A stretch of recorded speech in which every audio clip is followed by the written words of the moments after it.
So why are we showing this slide to you? I mean, why does it matter, the special education student and the gen ed student?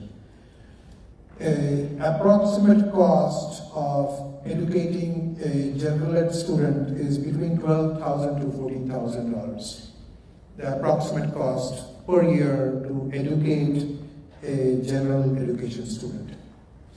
As opposed to a special education student, they need their required services. It could be speech language therapy, it could be adaptive PE, it could be several, because they come in all shapes and sizes, they have a lot of disabilities, and it's our goal to make sure that they are educated at the same level, at the same rigor with the gen ed student. But the cost to educate a special education student is somewhere to the extent of $16,000 to $25,000, depending on the disability. So we get about $12,000 to $14,000 for gen ed students, for special ed students. We get about $700, $800 more for one special education student, but we spend about $10,000 to $25,000 more for special education student. So it's expensive to run the program, and that's why when your special education student population increases compared to your gen ed student population, it impacts our fiscal budget. And we are seeing this is not unique to Hacienda La Puente. This is across the state. It's not that special education students are coming to Hacienda La Puente, because it could be back in 2009-10, we were under-identified students. Students had disability, we did not identify them. But there are some processes or practices we are putting in place with Dr. Elguera and our special education, Dr. Izia's team.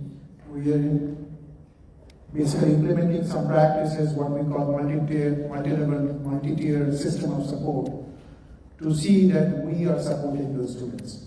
So that's why this slide is important. Go ahead, John. So here is a graph of revenues and expenditures. And the revenues is steady, right? Since 2009, about 20 million, right? Roughly average. But if you look at the expenditures, like Mr. Rochaudhary said, special education is significantly expensive than general ed. And that has put the pressure on our general fund. And we can talk about that the next slide on the contribution. But I want you to look at the gap here. It's about $29 million. Special education services is mandated. It's mandated by the law. And the state and the federal do not give us enough money to implement these required services. So school districts in America have to cover the costs from using the general funds. Does everybody see the gap here? It's a big gap. So,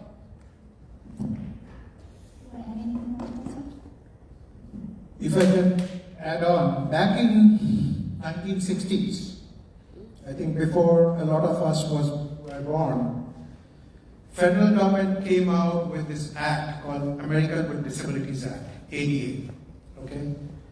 That stated that special education students have to be provided free and appropriate education, FAPE. And at that point of time, they promised that the federal government is going to support 100% of the cost for special education. Back in 1960s. That promise never materialized. So the state had pitched in. To some extent, federal government pays some, state has pitched in, but still the local contribution, we in school district have to take the money from our limited resources and support the expenses of this mandate. And that's the gap you see. I mean, it's about, if you ask me, the federal and the state pays about 40% to the dollar, 40 cents to every dollar for our special education cost.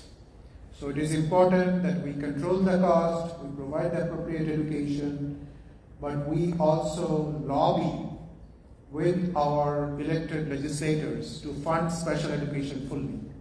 And this is both at the state level as well as Washington. Because remember that promise back in 1960. They promised federal government that we will fund 100% of our special education. Since it's been 65 years, they have not even been able to fund 15% of the total cost. Okay? Manoj, Go ahead. with the new administration, will they be cutting this funding as well? So the question from Ms. Quinones is, what's going to happen with the new administration with special education? So we get about 5 to 10% of our funding from federal government. I think we are all on the same page. We are hearing news that the Department of Education in Washington may be cut. Tomorrow, as early as tomorrow, I heard like 1,300 employees are going to get laid off. But what's going to happen, I'm also hearing that they are going to redistribute the Department of Education in federal level to different other agencies. So most probably, Dr. Elguera may have some thoughts on that. They are going to move the special education on the Department of Health and Human Services. So the funding will go through that agency. So instead of asking school district to coordinate with one-stop shop, Department of Education, now I have to go to California Department of Social Services, federal, for special ed money. I have to go to another department for Title I money. So it will be challenging, but I don't see at this point of time there is that power to completely take away this money. But we'll see. We are getting prepared, we are following them. Go ahead. So if you look at 24-25, $28 million, that is the amount that we are using from unrestricted general fund to contribute to special education, so that we can provide these services to our special education students. And it increases every year. Okay.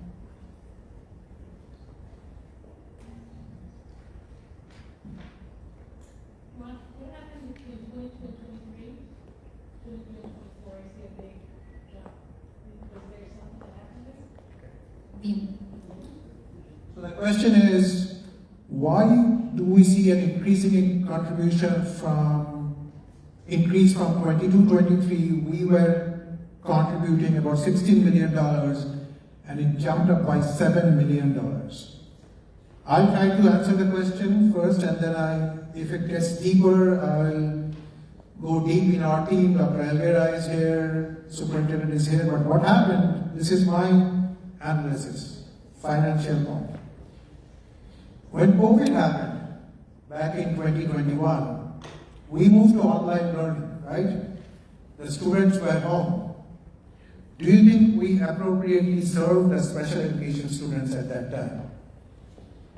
Possibly no, right? Because if they needed speech language therapy, we were completely home locked. We could not provide those speech language therapy that we provide in classrooms to those students. So we definitely missed some of the services that were due to the students back in 2021, 22. And the state and the federal government realized that we may not have provided the FAPE, what we call free and appropriate education, to our special education students. Think about a student who has visual eyesight problems, and we are providing them with a computer, or providing a student with deaf and hard of hearing, provided them with a computer and saying, hey, learn it. Those services were not provided. So those services, the parents realized that back in 22, 23, 24. They said, hey, you have to compensate me for that loss of services that you didn't provide the prior 2 years. So we have to accelerate and intensify our services, and our special education costs have gone up. Secondly, we remember this, we go through a child find when we identify special education student. So when I am in a class, in a gen ed class, my teacher makes an assessment. Hey, Manoj may not be a gen ed student, he may need some special ed services. But that happens when I'm in the classroom. I was not in the classroom physically in 21, 22 or 22, 23. So I was not identified as a special education student, although I should have been a special education student. Come 23, 24, when I'm physically in the classroom, on a higher grade, the teacher says, oh, hold up, you have some issues there. Student knowledge, so you should have been in special ed. So now my special ed identification rate for those particular years has gone up. Okay? So that's why you see a spike, and we are seeing those kind of spike in some of the services. Dr. Elvira, if you want to add something? Yes, sorry. So just as Mr. Rochaudhry mentioned, because of COVID, there were a lot of students that did not receive special education services, nor were they assessed, because we could not bring the students into our schools to assess them. So we had a backlog. All districts experienced this. We had a backlog of students who needed to be assessed. So our identification rate has been going up because we've been going back and assessing those students. We've also completed a lot of compensatory education services for the students that we missed. And this is, sorry Margaret,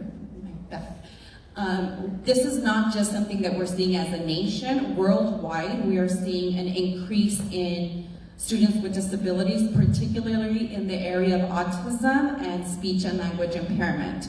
Students with autism generally tend to have a lot more services. So it's not just a special education teacher, it's also speech language pathologist, behavioral specialists, instructional aides, because they may need a one-to-one aide to work with them, occupational therapy, physical therapy, adaptive physical education. So it requires a lot more staff. So you see the contribution going up.